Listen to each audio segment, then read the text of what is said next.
ये वो क्या कहते हैं, पराए घर में अब्दुल्ला दीवाना, ये एलजी कौन हो गया हैं? बेगानी शादी में अब्दुल्ला दीवाना, ये एलजी कहां से आ गया? कौन है एलजी? कहां से आ गया एलजी? किस बात का एलजी? कौन एलजी? कौन लेफ्टिनेंट गवर्नर? हमारे सर पे बैठ गया आके लेफ्टिनेंट गवर्नर।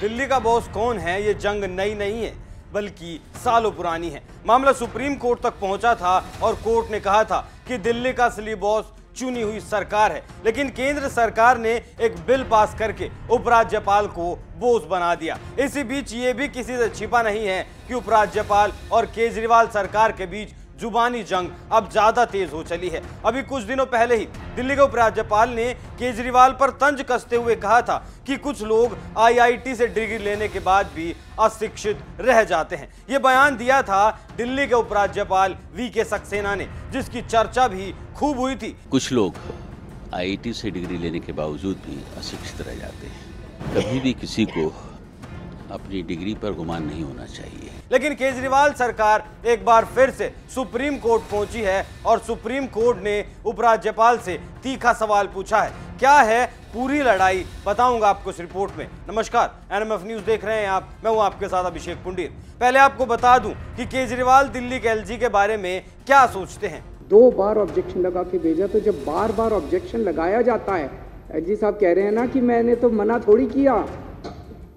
जब 2 बार ऑब्जेक्शन लगाया, आप तीसरी बार भेजेंगे तो फिर ऑब्जेक्शन लगाएंगे, तो इसका मतलब आपकी नीयत खराब है। एक बाबू क्या करता है, आप अपना लाइसेंस बनाने जाते हो, लाइसेंस बनाने वाला मना थोड़ी करता है, वो ऑब्जेक्शन पे ऑब्जेक्शन, ऑब्जेक्शन पे ऑब्जेक्शन, फिर आप दलाल को पकड़ते हो। वो दलाल कहता है इतने पैसे दे दो, बाबू को अंदर पैसे दे दूंगा और वो अब फाइल क्लियर कर देगा। तो ये बार बार जो ऑब्जेक्शन लगाए जा रहे हैं, इसीलिए तो लगाए जा रहे हैं, नीयत खराब है, फिनलैंड टीचर्स को भेजने नहीं देना चाहते। दिल्ली के उपराज्यपाल ने जो केजरीवाल पर निशाना साधा था वो एक जोरदार कटाक्ष था। केजरीवाल लगातार प्रधानमंत्री मोदी पर निशाना साध रहे हैं और उनसे उनकी डिग्री को सार्वजनिक करने की मांग करते आए हैं। उन्होंने इस पर एक कैंपेन भी चलाया है और केजरीवाल के मंत्री और तमाम विधायक अपनी अपनी डिग्री मीडिया के सामने दिखा रहे हैं।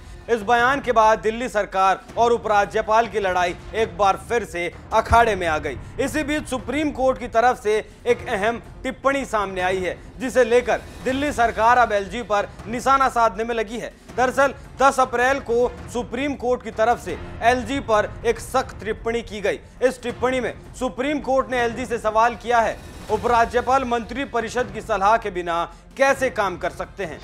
दरअसल उपराज्यपाल ने दिल्ली नगर निगम में 10 सदस्यों को मनोनीत किया था। ये बात केजरीवाल को खासी पसंद नहीं आई और उन्होंने एलजी के इस फैसले को सुप्रीम कोर्ट में चुनौती दे डाली। इसी मामले में सुनवाई करते हुए सुप्रीम कोर्ट ने ये टिप्पणी की। सुप्रीम कोर्ट की इस टिप्पणी को केजरीवाल ने ट्वीट भी किया है। केजरीवाल ने खबर का स्क्रीनशॉट अपने ट्विटर हैंडल से शेयर किया है, जिसमें लिखा है, how can LG act without the aid and advice of the Council of Ministers. Apex court bench headed by CJI made the oral observation while hearing Delhi government plea against LG decision to nominate 10 aldermen to the MCD. Raj Niwas given 10 days to respond. इन लाइनों को केजरीवाल ने अपने tweet में highlight किया है।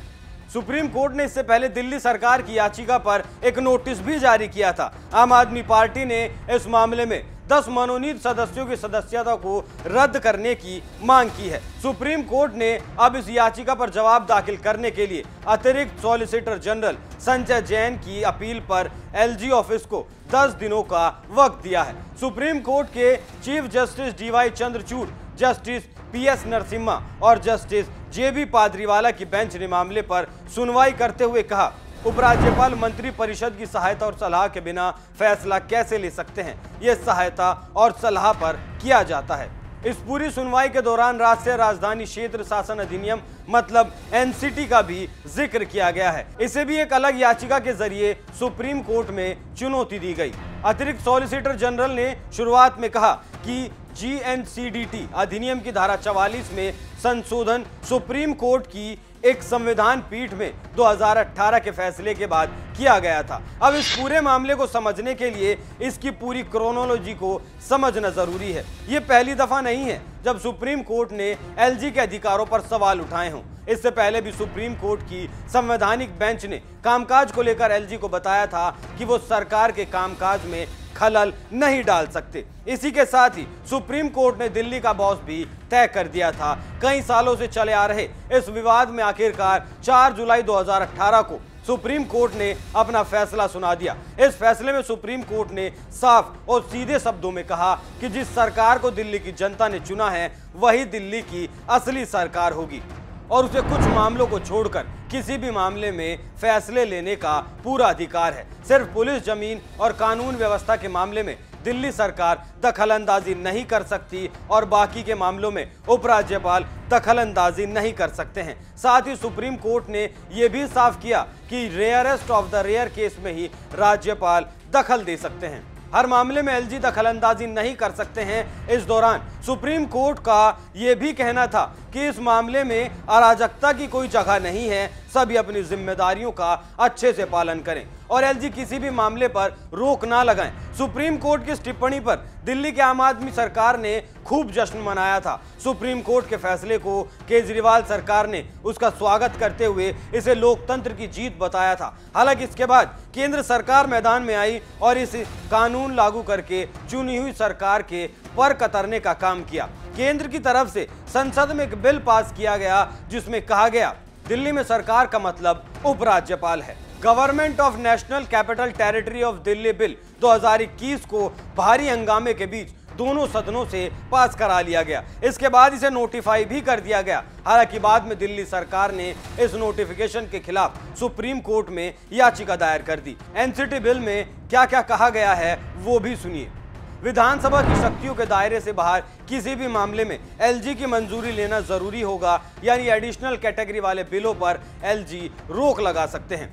अगर राज्य सरकार या फिर उसकी कोई कमेटियां प्रशासनिक मामलों को लेकर कोई नियम बनाना चाहती हैं तो उसे इससे पहले उपराज्यपाल की मंजूरी लेनी होगी। ऐसा नहीं करने पर फैसले को नहीं माना जाएगा। मंत्रिमंडल या फिर किसी मंत्री को अगर कोई फैसला लेना है या फिर उसे लागू करना है तो पहले इसकी फाइल एलजी को भेजनी होगी। सभी फाइलों पर एलजी की मंजूरी जरूरी होगी। 2018 में सुप्रीम कोर्ट ने कहा कि चुनी हुई सरकार ही बॉस है, लेकिन 2021 में केंद्र सरकार ने कानून बनाकर सारा मामला पलट दिया और यह पलटा हुआ मामला एक बार फिर से सुप्रीम कोर्ट पहुंच गया, जिसे लेकर सुप्रीम कोर्ट में लंबी बहस भी हो चुकी है। Chief justice DY Chandrachud, justice MR Shah, justice Krishna Murari, justice Hima Kohli और जस्टिस पीएस नरसिम्हा की 5 जजों की बेंच ने इस मामले पर सुनवाई की।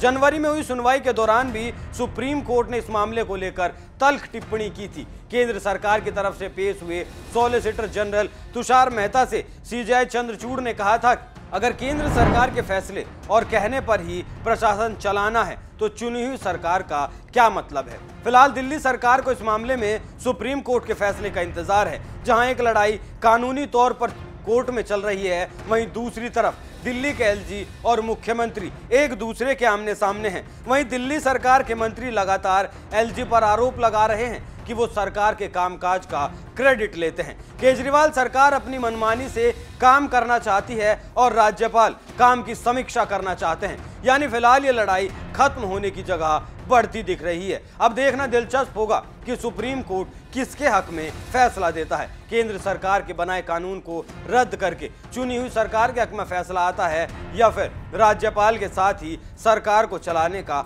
आदेश दिया जाता है। आप इस खबर पर क्या राय रखते हैं, हमें कमेंट करके जरूर बताएं। नमस्कार। ये वो क्या कहते हैं, पराए घर में अब्दुल्ला दीवाना, ये एलजी कौन हो गया है? बेगानी शादी में अब्दुल्ला दीवाना, ये एलजी कहां से आ गया? कौन है एलजी? कहां से आ गया एलजी? किस बात का एलजी? कौन एलजी? कौन लेफ्टिनेंट गवर्नर? हमारे सर पे बैठ गया आके लेफ्टिनेंट गवर्नर।